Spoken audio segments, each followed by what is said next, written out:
지난 설교 때 다윗 왕이 왕이 된 이후에 가장 심혈을 기울여서 하려고 했던 게 뭐였냐면 언약궤를 예루살렘으로 옮기는 것이었습니다. 왜냐하면 다윗이 생각하기에 이스라엘은 하나님의 나라이고 사람의 나라가 아니었기 때문에, 그리고 또한 그렇기 때문에 이스라엘의 실제 왕은 다윗 자신이 아니라 하나님이심을 드러내기를 원했습니다. 근데 언약궤를 이동하는 중에 어떤 일이 발생했냐면 소가 날뛰는 바람에 이렇게 수레가 기울어졌고 언약궤가 떨어지는 것을 막기 위해 우사가 손으로 붙잡았습니다. 손으로 붙잡았는데 그 하나님이 심판하셔서 우사를 죽이시는 사건이 발생했습니다. 다윗은 매우 놀랐고, 그래서 다윗은 언약궤 옮기는 것을 잠시 멈춰두고 어디에 옮겨놨어요? 오벳 에돔의 집에 3개월 동안 그걸 놓아두었습니다. 3개월 동안 여러 가지 사건이 있었지만 다윗이 그 오벳 에돔에 집에 있는 언약궤를 잊어버렸을까요? 그는 잠시도 잊어버리지 않았습니다. 과연 무엇이 문제였을까? 그는 말씀을 묵상하고 레위인과 제사장들과 함께 상의하고 또 하나님께 기도하면서 그 답을 찾으려고 했습니다. 제가 무엇을 묵상했을까? 몇 가지를 내가 한번 추려봤습니다. 첫 번째는 언약궤를 예루살렘으로 이동하는 것이 옳은 일인가 틀린 일인가 고민 안 해봤겠어요? 다윗에게는 매우 고민스러운 일이었습니다.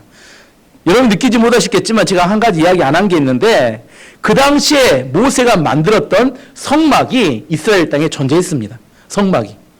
언약궤는 그 기럇 여아림에 있었는데 성막이 어디 있었을까요? 이거 맞히면 대단한데. 기브온에 있었습니다. 그 언약궤를, 원래는 언약궤는 어디 있어야 돼요? 성막에 지성소에 들어가 있어야 그 언약궤가 있는 자리가 맞습니다. 근데 언약궤가 성막은 기브온에 있었고 언약궤는 기럇 여아림에 있었는데 그 언약궤를 가져다가 어디다가 갖다 놔야 되냐면 바로 성막의 지성소에 갖다 놔야 이게 제자리였는데, 다윗은 그렇게 생각하지 않았어요. 그 언약궤를 어디 옮기기 원했어요? 예루살렘으로 옮기기 원했습니다. 과연 성막과 언약궤를 분리해서 보관하는 것이 맞을까요? 틀릴까요? 이렇게 이야기하면 이제 실제적인 이게 신학적인 논쟁이 될 수 있습니다. 이걸 가지고 아마 굉장히 많은 토론과 이야기가 있었을 겁니다. 한 가지 더 이야기를 해드리면, 다윗 시대에는 대제사장이 2명이 있었어요. 1명이 아니었습니다. 대부분 시대에는 대제사장이 1명이었는데 두 명이 누구냐면 한 명은 사독, 두 번째는 아비아달, 2명의 대제사장이 있었습니다. 한 명은 어디가 있었냐면 사독은 기브온에 가서 거기서 번제단에서 제사를 지내는 것을 주관하는 대제사장이었고, 그럼 아비아달은 어디 있었을까요? 예루살렘의 언약궤 옆에서 찬양과 예배를 주관하는 대제사장이었습니다. 이 2명의 대제사장이 있었습니다. 이건 논쟁을 깊이 했습니다. 언약궤를 성막이 아니라 예루살렘으로 옮기는 것이 과연 옳은 것인가? 엄청나게 머리가 깨지게 아팠겠죠. 쉽지 않은 문제였습니다. 두 번째 문제는 우리가 잘 알고 있는 이야기입니다. 언약궤를 예루살렘으로 이동하는 방법이 무엇이겠는가? 첫 번째는 구약 성경에는 어떻게 나왔어요? 어떻게 옮겨야 돼요?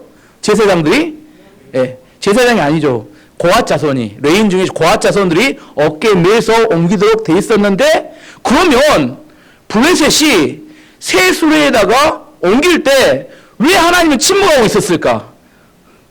그때 하나님이 잘못됐다고 이야기해 줬어야지. 그때는 아무 말도 안 하시다가 이제 우리가 옮기는데 이렇게 물어보니까, 이게 신학적인 질문입니다. 이렇게 물어보면 곤란하죠. 그때 당시에 얼마나 또 자기들끼리 논쟁을 했겠어요. 이건 왜 뭐가 옳다, 뭐가 틀리다. 왜 그때 하나님은 말씀하지 않으셨을까? 블레셋이 새 수레에 옮겼을 때. 세 번째 이제 질문은 이런 고민이 있습니다. 우사가 언약궤를 이렇게 잡을 때 목적이 뭐였어요? 그 사람이 언약궤를 우습게 여겨서, 아니면 일부러, 이게 아니라 언약궤가 파손되는 걸 막기 위해서 어떻게 해요? 손 갖다 댄 거잖아요. 이게 나쁜 의도가 아니라 좋은 의도에서 된 거잖아요. 근데 하나님 세상에 죽이실 수 있습니까? 그래서 우리가 일반 법에도 정상 참작이라는 게 있는 거잖아요. 이게 죄의 의도를 가지고 죄를 지으면 어떻게 돼요? 당연히 심판을 받아야지만 전혀 그럴 의도가 없어. 그리고 오히려 파선을 막기 위해서 손을 갖다 분명히 댔는데 하나님이 심판하셨어요. 죽이셨어요. 그러면 작은 실수라도 용납하지 않으신다면 누가 무서워서 하나님 성막에서 하나님의 일을 볼 수 있겠습니까? 두려워서, 무서워서. 이런 고민 안 했을까요? 제가 이렇게 생각한 건데 아마 이런 논쟁들과 서로 고민들이 많이 있었을 겁니다. 다윗은 두려움 속에서 말씀을 보고 기도하고 그리고 레인과 제사장들과 함께 토론한 3개월 후에 결론을 냈습니다. 그럼에도 불구하고 우리가 언약궤를 어디로 옮기자? 예루살렘으로 옮기는 것이 하나님의 뜻이다. 이런 걸 묵상하는 게 깊이가 더해져 가는 걸 말하는 겁니다. 그냥 옮기는 게 맞다 틀리다 이렇게 생각해버리면 아무런 진전이 없어요. 상당히 없습니다. 하나님이 왜 지금 뭘 원하시는 건가? 상당한 믿음과 용기가 필요한 상황이었습니다. 사람이 죽었다니까요. 그 옮기다가. 그럼 다윗 왕은 어떻게 실패를 딛고 성공할 수 있었을까? 오늘 첫 번째 주제입니다. 어떻게 실패를 딛고 성공할 수 있었을까? 일반적으로 사람들이 큰 실패를 경험하게 되면 두려움에 사로잡혀서 다시는 그 일을 하지 않으려고 합니다. 실패보다 더 무서운 건 뭐냐면 실패에 대한 두려움 때문에 시도조차도 하지 않으려는 마음, 이게 더 무서운 겁니다. 예전에 그 이야기 있잖아요. 인도에서 힘이 센 코끼리를 제어하는 방법. 코끼리가 힘이 세잖아요. 통제가 안 돼. 사람의 힘으로. 먹는 것도 엄청 먹지만. 근데 어떻게 통제를 하냐면 어렸을 때, 힘이 없을 때 다리를 묶어가지고 기둥에 메어놓으면 얘가 갈라다가 걸려요. 갈라다 걸리다가 어떻게 돼요? 이제 그것이 익숙해졌습니다. 그 거리를 넘어가면 안 돼가 익숙해지면 등치가 커지고 힘이 세져도 어떻게 해요? 절대로 그 거리를 넘지 않는데요.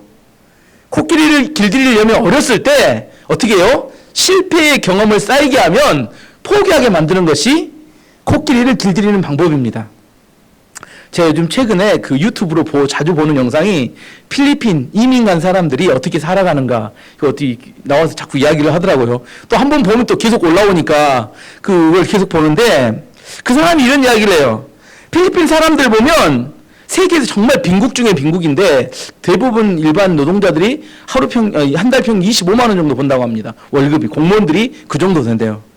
근데 너무나 이렇게 못 살기 때문에 근데 조금만 개선을 하면 좋아질 것이 너무 많은데 개선할 의지가 전혀 없다는 겁니다.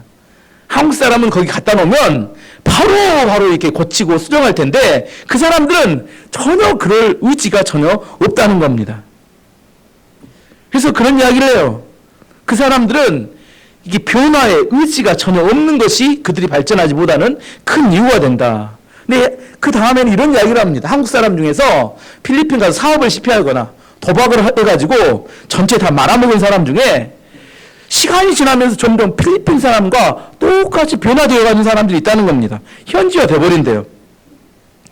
그 사람들을 한국에 갖다 놓으면 얼마든지 그렇게 안 살고 열심히 살 사람들인데 필리핀의 그 현지 사람들과 똑같은 마음으로 변화되는 건 이유는 뭐냐면 마음이 이미 포기해버린대요.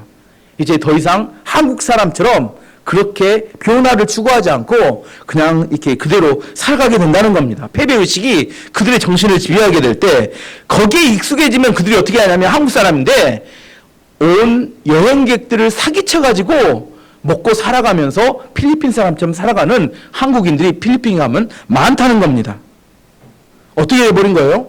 실패를 했는데 받아들이게 되니까 거기에 익숙해져가지고 실패한 인생으로 이제 주저앉아버린 걸 말하는 겁니다. 다윗이 큰 실패를 했어요.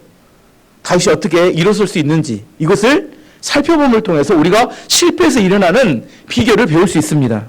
첫 번째 어떻게 실패해서 일어나려면 일과 자신을 분리해야 합니다. 이게 중요한 이야기인데 실패한 사람들을 보면 대부분 일과 자신을 분리하지 못합니다. 자, 대학을 떨어졌습니다. 대학에 떨어진 것 때문에 대학에 떨어질 수 있는데 자기 인생이 망했을까요? 대학과 인생은 별개의 문제인데 대학 떨어졌으면 인생이 망했다 이렇게 생각합니다. 이건 뭐냐면 대학과 자기 자신을 구분하지 못하기 때문입니다. 좀 더 다른 예를 들어보면 연애하다가 내 연애 상대가 나를 이렇게 헤어지자고 이야기했어요. 헤어질 수 있는 거 아닌가요? 나한테 맞는 사람 찾으면 되는 거 아닌가요? 근데 내 인생이 망했다고 생각합니다. 나는 이제 버림받았다고 생각하는 겁니다. 연애와 자기 자신을 구분하지 못하게 되면 그것도 어려움에 빠집니다. 사내 중내 난리가 나죠. 하나 더 이야기하면 사업을 하다 사업은 망했어요. 사업은 망할 수 있죠. 대부분의 성공한 기업가들 보면 망하다 나중에 하나가 성공돼서 성공한 사업자가 되잖아요. 근데 사업이 망했는데 인생이 망했다고 생각합니다. 무엇과 무엇을 구분하지 못해요? 사업과 자기 자신을 구분하지 못하면 그렇게 된다는 겁니다. 일과 자기 자신을 구분하지 못하면 절대로 실패한 거에서 벗어나기 어렵습니다. 다윗이 언약궤를 이동하다가 하나님께서 우사를 죽임으로 중단이 됐습니다. 하나님께서 지금 다윗이 언약궤를 옮기는 것을 싫어한 건가요? 또 하나, 그러면 하나님께서 다윗을 싫어하신 건가요? 그게 아니죠. 하나님은 다윗을 거부하신 게 아니라 다윗이 언약궤를 옮기는 방법이 틀렸음을 말해주기를 원했던 겁니다.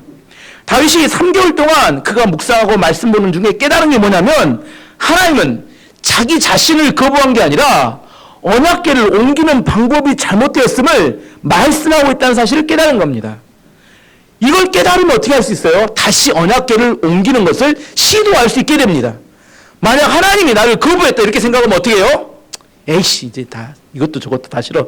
나는 언약궤 옮기는 것도 싫어. 나는 그렇게 최선을 다해서 하나님을 섬겼고 하나님을 최우선에 두기 위해서 언약궤를 옮기기 원했는데 세상에 내가 옮기는 그 언약궤를 하나님이 거부하셨어. 그래서 다윗이 화가 났었죠. 나는 최선을 다했는데. 하나님께서는 다윗을 거부하신 게 아니라 언약궤 옮기는 방법이 잘못되었음을 말씀하시는 겁니다. 이걸 구분 못해서 망한 사람이 하나 있습니다. 성경에 보면 구약 성경에 가인이 하나님께 예배를 드리죠. 가인이 하나님께 예배를 드리는데 하나님께 예배를 안 받으셨어요. 누구 예배는 받으셨어요? 그의 동생 아벨의 제사는 받았어요. 그러면 가인은 어떻게 해야 돼요? 하나님이 가인을 거절한 게 아니라 가인이 드린 예배가 잘못됐으니까 예배의 방법을 수정하면 되는 거잖아요. 맞죠? 근데 가인은 어떻게 생각했냐면 하나님이 나는 거부하시고 아벨만 좋아해. 마음에 질투심이 끌어올랐습니다. 그래서 누굴 죽여버려요? 가서 내가 저놈 때문이야 하고 아벨을 죽여버립니다. 왜 그랬어요? 가인은 예배와 자기 자신을 구분하지 못한 겁니다. 잘못된 그것을 수정하면 얼마든지 하나님께 예배를 잘 드릴 수 있는데 예배의 방법을 수정하는 게 아니라 하나님은 나를 거부했어. 그렇게 받아들인 거라는 겁니다. 교회에서도 이런 일이 많이 발생합니다. 잘못된 것을 말하고 싶은데 잘못됐다고 이야기하면 어떻게 생각해요? 잘못된 걸 이야기했다고 생각하지 않고 뭘 거부했다고 생각해요? 자기 자신을 거부했다고 생각하니까 문제가 됩니다. 그래서 관계에 어려움이 발생을 해버려요. 자기 자신과 일이 별개인데 지도자란 리더란 반드시 일과 자신을 분리할 줄 알아야 한다는 겁니다. 일과 자기 자신을 분리를 못하면 어떤 병이 생기냐면 서운병이 생겨요. 열심히 하는데 이 사람 저 사람에게 서운한 마음이 듭니다. 근데 악한 마귀는 그 서운한 마음을 타고 들어가서 공동체를 무너뜨리게 만든다는 겁니다. 다윗이 실패해서 성공으로 그 인생을 전환할 수 있었던 첫 번째 시발점은 뭐냐면 일과 사람을 분리하는 것에서부터 시작한다는 겁니다. 하나님이 언약궤를 옮길 때 징계하셨고 심판하셨지만 그것이 다윗을 거부한 게 아니고 언약궤를 옮기는 방법이 잘못되었음을 하나님이 말씀하고 있다는 사실을 다윗이 깨닫고 받아들였기 때문에 3개월이 지나서 다윗은 다시 시도할 수 있게 된 겁니다. 여러분 실패하셨다면 성공하고 싶으십니까? 반드시 일과 자신을 구분하는 법을 배워야 합니다. 그래야 좋은 리더가 될 수 있습니다. 좋은 리더란 반드시 일과 자기 자신을 구분해서 나를 거부한 게 아니라 내가 잘못 처리된 것을 수정하는 것을 배울 줄 알아야 한다는 겁니다. 이게 성숙한 리더의 태도입니다. 두 번째는 잘못된 점을 시정했다는 겁니다. 오늘 본문 15장 2절을 읽어보면 다윗이 말했습니다. 레위 사람만이 하나님의 궤를 맬 수 있다. 여호와께서 그들을 뽑아 하나님의 궤를 매게 하셨으며 영원히 하나님을 섬기게 하셨다. 다윗이 분명하게 이야기합니다. 누구만 언약궤를 맬 수 있다고요? 레위 사람만 언약궤를 옮기는 게 아니라 수레에 옮기면 밀 수 있다. 12절 13절에 다시 한번 이야기합니다. 다윗이 그들에게 말했습니다. 여러분은 레위 가문의 지도자들이요, 여러분을 비롯해서 모든 레위 사람들은 스스로 거룩하게 해야 하고, 그런 다음에 이스라엘 하나님 여호와의 궤를 옮겨오시오. 지난번에 여러분이 이 상자를 밀지 않고 다른 사람이 겁없이 다루었기 때문에 하나님께서 벌을 내리신 것이요. 이 다른 사람 누굴까요? 우사지, 우사. 그래서 또 완고하게 표현했습니다. 다른 사람이라고, 다윗이. 다른 사람, 우사가 겁없이 그걸 다루었기 때문에 하나님께서 가르쳐 주셨어요. 3개월 동안. 뭐라고요? 옮기는 방법이 잘못되었다. 반드시 레위 사람들이 자기를 주위에서 겁없이 하면 안 되고, 주위에서 어떻게 해요? 그것을 메워서 옮겨야 된다. 이렇게 방법을 알려주셨습니다. 우사가 20년 동안 같이 지내다 보니까 너무 친숙해져서 자기는 손대도 괜찮아, 이런 느슨한 생각, 가벼운 생각에 손댔다가 그는 죽임을 당했습니다. 그래서 자기들의 몸을 성결하게 하고 언약궤를 옮겨야 된다, 이렇게 말한 겁니다. 우리가 드리는 예배도 마찬가지인 걸 알아야 합니다. 항상 드리는 예배이기 때문에 우리 마음대로 드려도 괜찮아. 내가 어떻게 해도 하나님은 봐주실 거야. 조심해야 될 이야기입니다. 이게 우사의 마음이었다는 겁니다. 우사가 악한 마음은 아니었어. 하지만 그렇게 가볍게 생각하는 것에 대해서 하나님이 그것을 가볍게 여기지 않았다는 겁니다. 사무엘상 2장 30절 하반절에 보면, 사무엘상 2장 30절 하반절에 보면, 나를 존중히 여기는 자를 내가 존중히 여기고 나를 멸시하는 자를 내가 경멸하리라, 이렇게 하나님 말씀하셨어요. 하나님도 말씀하십니다. 나를 존중히 여기면 내가 너희를 존중하겠지만 나를 멸시하면 내가 너희를 경멸하겠다, 이렇게 하나님 말씀하십니다. 하나님 우리가 어떻게 아무렇게나 대해도 되는 분이 절대 아닌 것을 알아야 한다는 겁니다. 다윗은 자기의 실수를 알았어요. 자기 허영심에 새 수레에, 멋진 수레에 옮기기 원했고, 우사의 이렇게 겁없는 마음, 안이한 마음 때문에 하나님께서 징계하셨다. 그래서 그것을 수정하기를 원했다는 겁니다. 어떻게 수정했어요? 성경 말씀대로. 그다음에 그들이 성결하게 준비해서 진심을 가지고 언약궤를 옮길 준비를 했습니다. 제가 항상 보면, 저도 마찬가지지만 실패한 부분에서 또 실패합니다. 이상해요. 시험 보면 틀린 문제 다음에 맞을 것 같아 또 틀려요. 이상합니다. 반복된 실수는 반복됩니다. 그래서 틀린 문제를 잘못 내 머릿속에 입력되어 있기 때문에 그걸 수정하려면 어떻게 해야 돼요? 반드시 정확하게 그 문제가 잘못됐음을 인정하고 내 머리에 있는 뇌를 바꿔야 됩니다. 7번 정도 정확하게 외우면 머리에 수정이 된대요. 그렇지 않으면 내가 대충 처리하면 다음에 또 시험 보면 어떻게 해요? 또 틀립니다. 성경 시험 봐도 높은 점수 받은 사람이 또 받더라고요. 왜 그럴까요? 시험 우리 교회에서 여러 번 봤잖아요. 여러 번 봤습니다. 다음에 열심히 해야지. 지금 결심을 하고 있는 사람이 있는데 다음에 못 본, 그 전에 못 본 사람 또 못 보고 준비 안 한 사람 또 안 하더라고요. 이게 바꾸는 것이 내 보기는 잘 안 되는 것 같아요. 정말 어쩌면 이렇게 1등부터 5등 사이에 등수는 비슷할까? 시험은 여러 번 보지만 왜 이렇게 똑같을까? 역전이 일어나길 원합니다. 실패가 성공으로 바뀌길 원합니다. 또 무슨 일이 생길 거야. 내가 또 못 볼만 또 이유가 또 생긴다니까요. 자신의 실패를 인정해야지만이 고칠 수 있는 겁니다. 내가 왜 그때 못했는지 정확하게 알아야 돼요. 다윗은 정확하게 알았기 때문에 그 부분에서 집중해서 준비하는 모습이 보이는 겁니다. 근데 사람들이 제일 어려운 것이 내가 실패한 것에 대해서 인정하는 것이 너무나 아픕니다. 피하고 싶어요. 그 부분을 직면하면 어떻게 돼요? 가슴이 찢어져. 그래서 가능하면 대충 처리하고 넘어가려고 합니다. 문제는 뭐냐면 다음에 또 실패한다는 거예요. 실패한 문제 또 실패합니다. 그러면서 항상 이야기해요. 나는 운이 없어서, 상황이 안 좋아서, 도와주는 사람이 없어서, 부모를 잘못 만나서 합리화를 합니다. 하지만 이렇게 해버리면 또 실패합니다. 반복이 이야기합니다. 나는 그 잘못됐던 내 실패의 부분을 내 안에서 문제점을 찾아야 한다는 겁니다. 그리고 내가 실패한 방법을 다시는 사용하지 말아야 돼요. 폐기 처분해야 합니다. 다윗이 다시 수레에 옮겼다면 그건 또 실패했을 겁니다. 다윗은 그것을 폐기 처분하고 반드시 하나님 말씀대로 레인들이 매개했기 때문에 성공적으로 언약궤를 옮길 수 있었던 겁니다. 이게 쉬울 것 같죠? 쉽지 않습니다. 다시 왕이에요. 왕이 딱 권위를 세워갖고 이렇게 했는데 딱 실패했어. 내가 잘못한 것 같아요. 이게 얼마나 쪽팔린지 아세요? 리더가 그걸 인정하는 게 정말 쪽팔리고 힘듭니다. 그래서 어떻게든 합리화해서 그것이 아니라 누구 때문이냐고요? 우사가 잘못해서. 서둘이 상태 안 좋아서 그날 날 뛰어서 그런 거지 그거 내가 잘못한 거 아니야. 이렇게 이야기하고 싶다니까요. 나 운이 없어서. 많은 사람들이 이렇게 처리합니다. 분명히 다윗이 잘못된 방법을 선택한 거잖아요. 근데 수레를 잘못했다고 이야기하는 게 아니라 우사 때문에 이야기하고 서둘 때문에 이야기하고 운이 없어서 이렇게 이야기하고 넘어가기를 원한다는 겁니다. 그래서 다시 해도 또 실패하고 넘어지는 겁니다. 다윗이 어떻게 했습니까? 자기 정확하게 잘못된 부분을 인정하고 멋대로 움직였어요? 말씀대로. 이게 중요한 겁니다. 자기가 잘못된 걸 인정해야 돼요. 수레는 잘못됐다는 사실을 인정해야 합니다. 그리고 성경을 봤더니 3개월 동안 성경을 봤더니 레위 자손들이 고핫 자손이 어깨에 메고 이동하더라. 그래서 그대로 따라서 했더니 성공했다. 이게 쉬울 것 같지만 정말 틀린 부분 수정하는 것이 그렇게 어렵습니다. 자존심 때문에도 어렵고 내 안에 그걸 인정하는 것이 나를 도저히 견디지 못하게 만들기 때문입니다.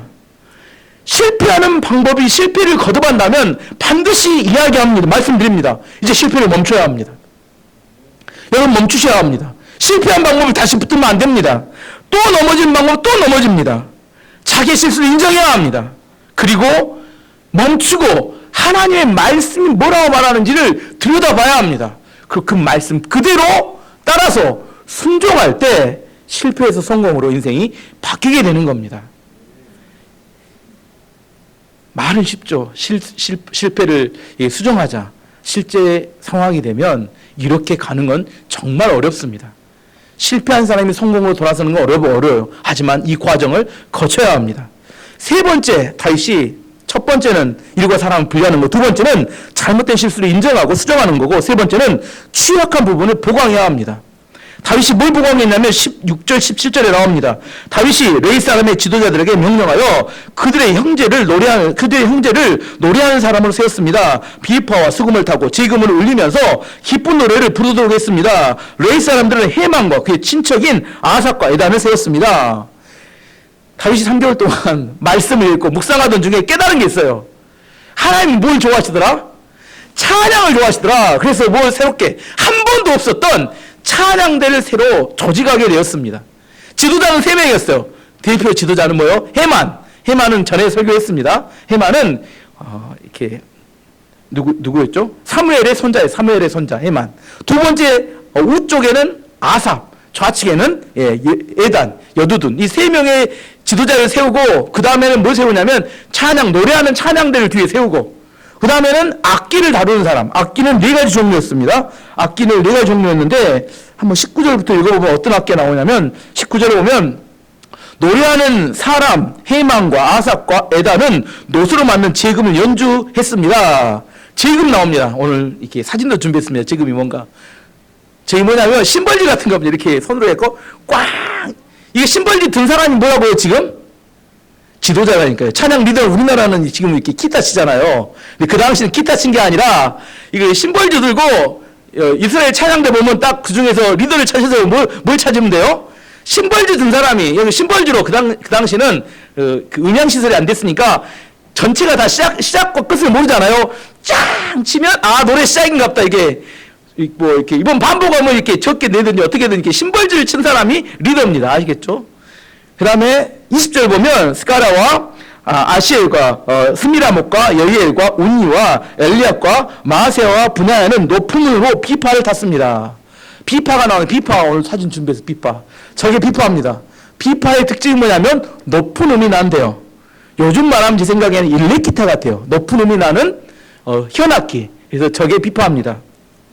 21절을 보면 마티디아와 엘리블레후와 믹네야와 오베데돔과 여이엘과 아사시엘은 낮은 음으로 수금을 탔습니다. 이게 수금, 세 번째 수금. 수금은 봐보면 저게 수금입니다. 이게 어떤 음이 난다고요?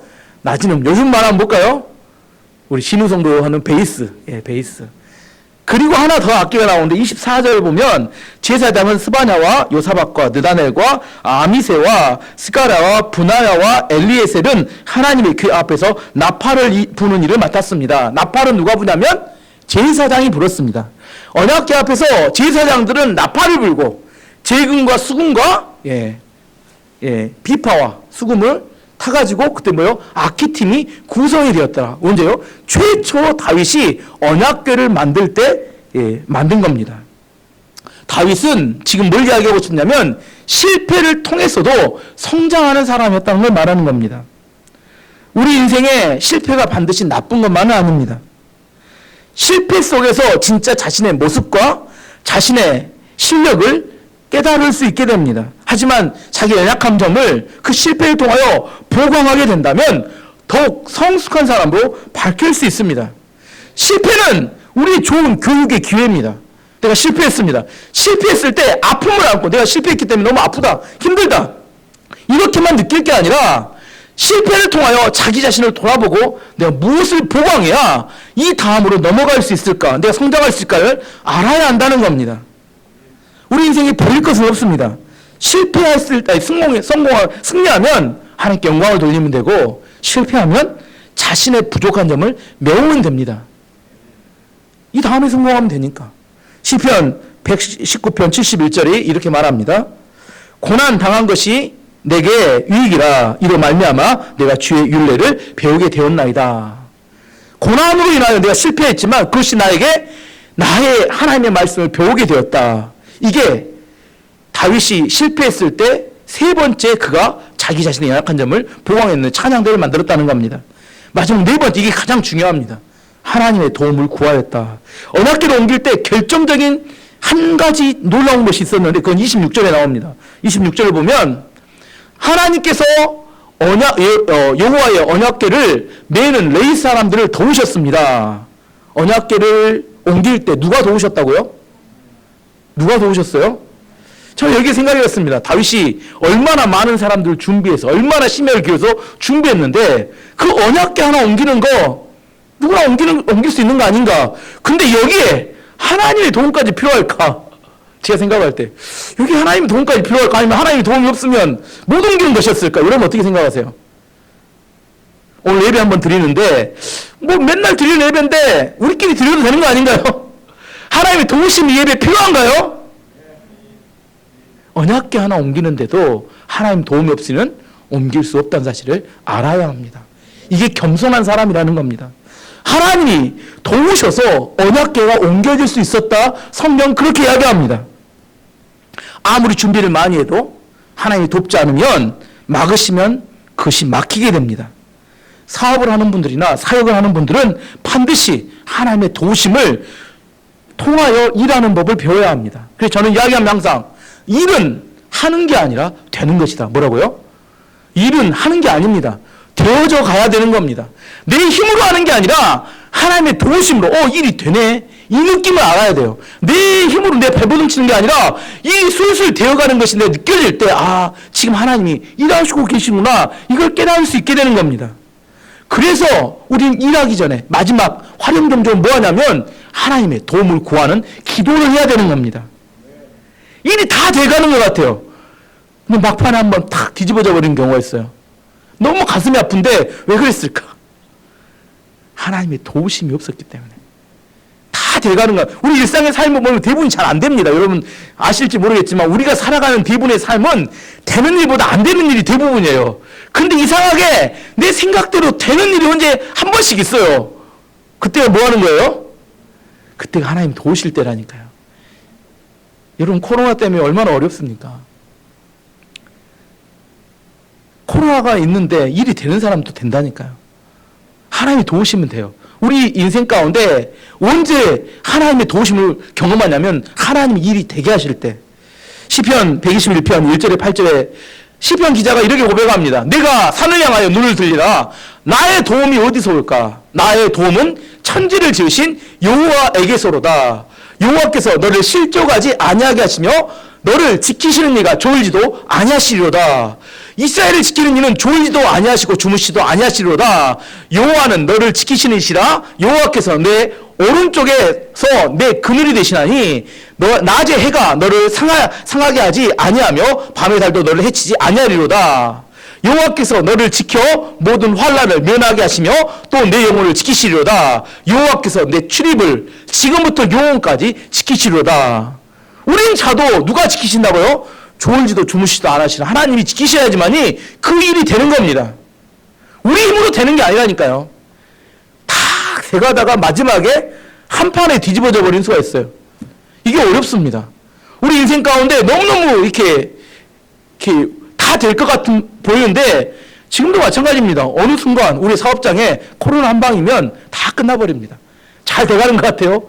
그건 우리 생각이고, 뭔 일이 우리 교회도 한 번만 코로나 터지면 그 순간 다 와르르 무너진 거 일순간입니다. 우리 인생 가운데 내 생각에 뭐가 되는 것 같다고 생각되지만 그건 우리 생각이고, 하나님의 보호하심이 없으면 그게 유지되는 것조차도 어렵다는 사실을 이해해야 합니다. 다윗이 실패해서 성공으로 돌아선 마지막 결정적인 이유는 마지막 하나님의 도우심이 있었기 때문입니다. 두 번째로 가기 전에 한번 정리해 보도록 하겠습니다. 다윗이 실패해서 성공으로 돌아섰던 네 가지 비결은, 첫 번째는 일과 사람을 분리할 줄 알았기 때문입니다. 두 번째는 잘못을 인정하고 시정할 줄 알았기 때문입니다. 세 번째는 부족한 점을 보강해서 더 성장하고 성숙했기 때문이고, 마지막에는 하나님의 도우심을 구하는 기도가 있었기 때문에 그가 하나님의 도우심으로 그는 안전하게 언약궤를 옮길 수 있었습니다. 이게 15장까지 이야기고 16장에는 이제 다윗이 너무 좋았어요. 언약궤가 옮겨지고 나니까 이게 너무 좋아서 이제 난리가 났습니다. 다윗의 마음은 충만했었고 막 번제와 화목제 제사를 지내고 백성을 막 축복해주고, 그 다음에 뭐예요? 이제 악기팀, 우리 교회 찬양팀을 세워서 아삽을 세워서 이제 막 찬양을 막 계속 하나님 찬양합니다. 찬양하던 중에 다윗의 마음이 감동이 됐던 것 같아요. 그래서 8절부터 35절까지 다윗이 자기가 직접 찬양시를 지어서 하나님께 노래하는 내용이 나옵니다. 이 찬양시 내용. 이 찬양의 내용이 뭔지를 살펴보면 찬양을 어떻게 해야 될 것인가를 알 수 있습니다. 다윗의 마음이 어떤지를 살펴볼 수 있는데, 찬양에는 세 가지가 중요하게, 다윗의 찬양 8절부터 35절 읽으면 좋겠지만 시간이 많이 걸리니까 찬양의 내용은 세 가지입니다. 여러분이 찬양을 어떻게 해야 되는지 모르겠다 하면 오늘 다윗의 찬양을 보고 세 가지를 배우면 됩니다. 첫 번째는 기억하는 겁니다. 뭘 기억해요? 과거에 하나님이 은혜를 주신 것을 기억하라 첫 번째. 두 번째는 감사하는 겁니다. 현재 우리에게 문제를 해결해 주신 하나님께 감사하라. 내가 본문 다시 읽을 겁니다. 세 번째, 미래에 놀라운 일을 행하실 하나님을 찬양하라. 이 세 가지의 내용이 나오는데 첫 번째부터 살펴보겠습니다. 과거에 은혜를 베푸신 하나님을 기억하라. 다윗이 12절에 이렇게 이야기합니다. 12절에 여호와께서 하신 놀라운 일들을 기억하여라. 그 기적과 그의 판단을 기억하여라. 기억하는 겁니다. 우린 잘 잊어버려요. 우리 망각의 동물이라. 과거에 진짜 어려울 때 있었잖아요. 진짜 힘들 때도 있었잖아요. 그때 어떻게 지금까지 왔습니까? 수많은 순간순간 하나님이 도우셨잖아요. 아닌가요? 잊어버린다니까. 그것만 기억해도 지금 내 마음이 감격과 찬양으로 견딜 수 없게 됩니다. 그걸 잊어버리니까 오늘 현재 있는 문제 때문에 그 문제 해결 안 된다고 우리 안에 주저앉아 있습니다. 하지만 지금 이 모습까지 하나님 인도하시며 우리를 붙드셨던 그 하나님의 기억만 해도 그 감동과 감사는 정말 끊임이 없습니다. 기억하라 이렇게 이야기합니다. 근데 이 기억하라에 다윗이 뭐라고 하냐면 하나님도 기억하시니까 그걸 이야기하는데 15절 16절 보면 하나님이 기억하신 게 있다고 나옵니다. 15절 16절 보면 그는 하나님은 언약을 영원토록 기억하시며 명하신 그 말씀을 천대까지 기억하신다. 그는 아브라함과 맺으신 언약을 지키시고 이삭에게 하신 맹세를 기억하신다. 하나님 뭘 기억하실까요? 언약을 기억하신다. 언약을. 하나님 우리에게 했던 약속을 기억하신다는 겁니다. 약속을 기억하셔서 어떻게 하신다고요? 약속대로 성취하신다 이렇게 이야기합니다. 그러니까 하나님도 우리에게 주었던 약속을 기억하고 성취했듯이 우리도 하나님이 베푸신 은혜를 기억해야 된다. 이게 다윗의 찬양의 첫 번째 내용입니다. 여러분이 주었던 하나님의 약속을 기억하기를 원하시죠? 기억하셔야 합니다. 하나님 기억하셔야 그 축복이 우리에 이루어지지. 우리는 기억하는데 하나님 잊어버리면 곤란합니다. 하나님 약속의 말씀을 우리 붙들고 있는데 잊어버리면 곤란하죠. 하나님 그 약속을 기억하시고 성취하신다는 겁니다. 그리고 우리도 하나님 앞에 하나님 베푸시는 은혜를 기억하며 찬양하는 것. 찬양의 시작은 어디서부터 시작하냐면 기억하는 것부터 시작합니다. 찬양 어떻게 시작하면 좋아요? 과거에 우리에게 은혜를 베푸신 하나님을 기억하는 것. 이것부터 시작하면 됩니다. 두 번째는 뭐냐면 감사랍니다. 감사라는 현재 우리의 문제를 해결해 주시는 하나님께 감사하는 겁니다. 34절 나옵니다. 34절 보면 여호와께 감사를 드려라. 그는 선하시며 그의 사랑은 영원하시다. 뭐라고요? 하나님께 감사하면 뭘 감사하냐면 그는 선하시고 그의 사랑은 그의 인자는 영원하시다. 이게 찬양에 되어 있습니다. 그의 성품에 대한 찬양입니다. 이게 중요한데 하나님의 성품을 찬양하잖아요. 그 다음 35절이 아주 가관입니다. 이건 하나님의 성품을 찬양한 이유가 뭐냐면 봐보세요. 너희는 외쳐라. 우리 구원의 하나님이시여 우리를 구해 주십시오. 우리를 모아주시고 모든 나라 가운데 우리를 구해 주십시오. 그러면 주께 감사드리고 기쁘게 찬양하겠습니다. 뭐라고 이야기해요? 하나님 사랑이 많으시고 하나님은 선하시기 때문에 우리를 지금 현재의 문제에서 구원해 주세요 하고 이렇게 기도하라고 외치라는 겁니다. 이게 뭐 이렇게 찬양인지 기도인지 모르겠어요. 찬양하던 중에 기도하라고 외치는 겁니다. 하나님은 선하시고 하나님은 좋으신 분이고 사랑이 많으시니까 하나님께 지금 여러분이 갖고 있는 문제를 가지고 하나님께 나가서 기도하고 외치라는 겁니다. 그러면 하나님께서 들어주신다는 거예요. 찬양은 곡조가 달린 기도와 똑같습니다. 우리 안에 하나님 앞에 찬양하다가 또 기도하잖아요. 기도할 때 우리 문제를 가지고 하나님께 나가라는 겁니다. 그걸 크게 외치라는 거예요. 하나님에게 외치며 찬양하고 통성기도 하라는 겁니다. 그럼 하나님이 우리의 기도를 그 찬양 중에 기도를 들으시고 하나님 그대로 갚아주시고 응답해 주신다. 그렇게 이야기합니다. 그래서 뭐 하라고요? 하나님께 감사하는 겁니다. 감사는 기도가 포함되어 있습니다. 세 번째는 미래에 우리에게 놀라운 일을 행하실 하나님을 찬양하고 선포하라 이렇게 말합니다. 23절 보면 온 땅아 여호와께 노래하여라. 날마다 그의 구원을 전하여라. 24, 25절에 보면 모든 나라에 주의 영광을 알리고 백성에게 그의 놀라운 일을 전하여라. 여호와는 위대하시니 그를 찬양하며 다른 어떤 신들보다 그를 두려워해야 한다. 이렇게 이야기합니다. 하나님을 찬양하는데 놀라운 일을 행하시는 하나님을 찬양하면 많은 믿지 않는 나라들과 사람들이 듣고 어떻게 한다고요? 하나님이 어떤 분인지 알게 된다는 겁니다. 찬양이 전도다 이렇게 이야기하는 겁니다. 찬양을 외칠 때 찬양의 기능뿐만 아니라 그것이 많은 사람들이 우리가 외치는 찬양을 듣고 하나님이 어떤 분이 깨닫고 하나님을 두려워하게 된다. 그렇게 고백하는 겁니다. 찬양이 전도입니다. 찬양이 기도라고 말했는데 찬양이 또 전도기도 합니다. 그러면서 28절에 33절까지는 뭘 이야기하냐면 이제 다윗의 마음이 완전히 충만해진 것 같아요. 이제 미친 듯이 외칩니다. 뭐라고 외치냐면 28절부터 읽어보면 땅의 모든 나라들아 여호와를 찬양하라. 왜 그럴까요? 모르겠어요. 하나님 나라도 아니고 그냥 땅의 모든 나라들아 여호와를 찬양하라. 여호와의 영광과 능력을 찬양하라. 여호와의 이름에 걸맞는 영광을 그에게 돌리고 제물을 가지고 그 앞에 나아가 아름답고 거룩한 것을 여호와께 예배 드리라. 그냥 모든 나라 향해 선포합니다. 그 다음에 온 땅이여 그 앞에 떨어라. 세계가 굳게 서고 움직이지 않는도다. 너무 하나님이 두려워서.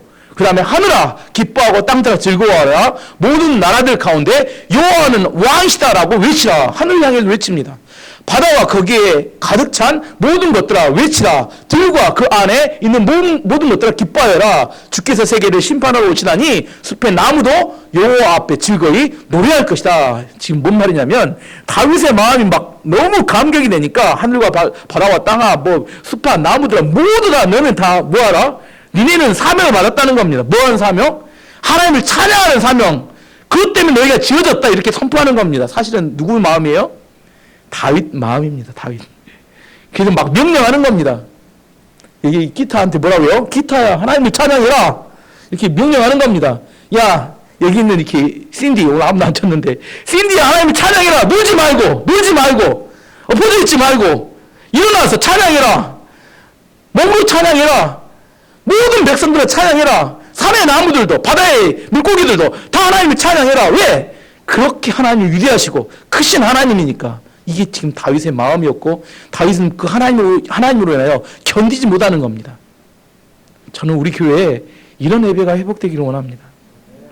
다윗의 마음 가운데 강하게 임하였던 그 하나님의 임재와 그 하나님으로 인하여 견디지 못하는 그 감사와 감격이 막 쏟아져 나옵니다.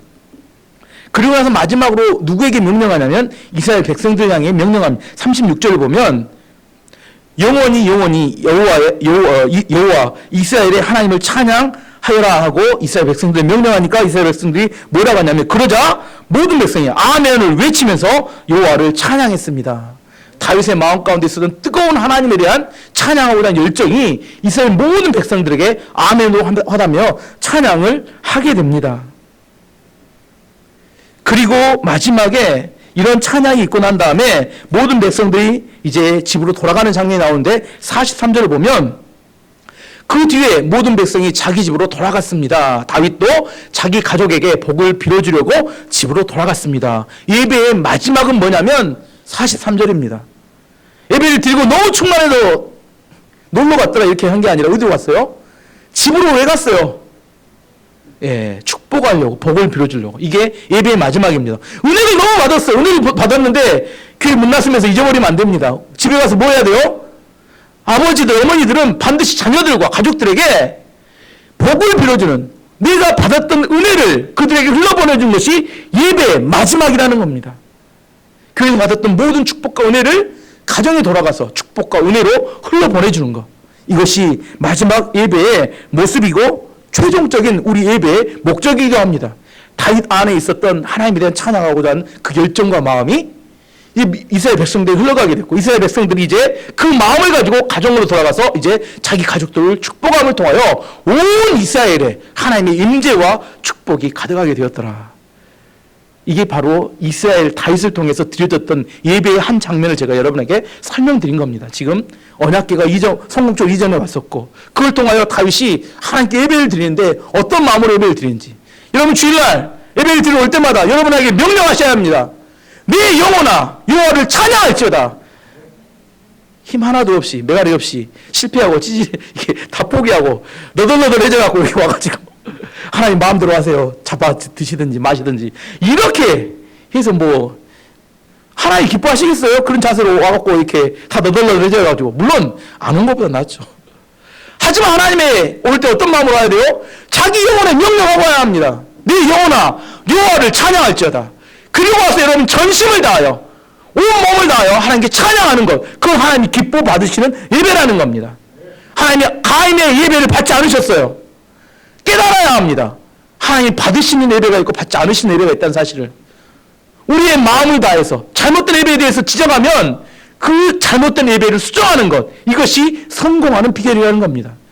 우리의 마음이 하나님께 가 있어야 되고 그 첫 번째 하나님의 것들을 붙들고 하나님을 존중하면 하나님이 우리를 존중해 주십니다. 하나님은 동네 뒷방 아저씨처럼 우리가 마음대로 대해도 되는 그런 분이 아닌 것을 다윗이 보여주는 겁니다. 왜 이 장면을 보여주냐면 에스라가 이스라엘 백성들에게 다 무너져서 바벨론에 돌아온 그들에게 우리가 어떻게 하면 다시 다윗의 시대로 돌아갈 수 있을 것인가, 다윗이 어떤 예배를 드렸는가. 지금 우리도 동일합니다. 코로나가 핑계가 아니에요. 코로나 때문에 예배를 못 드리는 게 아니라 우리의 마음이 없는 것이 문제라는 겁니다. 내 마음이 하나님에 대한 예배하는 마음이 가득한가, 내 영혼을 향하여 이게 명령하며 하나님을 향한 그 뜨거운 마음이, 예배 오고 안 오고가 중요하지 않습니다. 집에 드려도 마찬가지고 여기서 드려도 마찬가지입니다. 하지만 내 마음이 하나님에 하여 가장 우선순위의 마음을 두게 된다면 하나님이 기뻐 받으시는 예배가 되는 겁니다. 우리 교회가 그런 예배를 드리는 교회가 되기를 원합니다. 실패했습니다, 다윗이. 그럼에도 불구하고 그는 다시 성공하는 사람으로 바뀌게 됐습니다. 그 이유는 네 가지를 이야기했습니다. 일과 사람을 분리할 수 있었고, 잘못된 점을 인정하고 고쳤으며, 취약한 점을 보강했습니다. 마지막 하나님의 도우심을 구하였기 때문에 성공할 수 있었습니다. 2021년을 묵상하며, 이 말씀을 묵상하며 다시 한번 이 말씀드립니다. 2021년에 하나님 우리 가운데 복을 주셔야 되고 하나님 축복을 부어주셔야 합니다. 이전에 실패했던 것 계속 반복해서 안 되기 때문에 다시 한번 말씀드립니다. 하나님 앞에 복을 구하며 하나님 2021년 가운데 이 교회에 하나님 물질의 축복과 수많은 복을 부으셔서 우리 가정과 교회가 달라지고 성공적인 교회가 될 수 있기를 원합니다. 여러분 가정 가운데, 여러분 인생 가운데 그런 축복과 은혜가 흘러넘치기를 주 예수 그리스도로 축원합니다. 이젠 같이 함께 기도.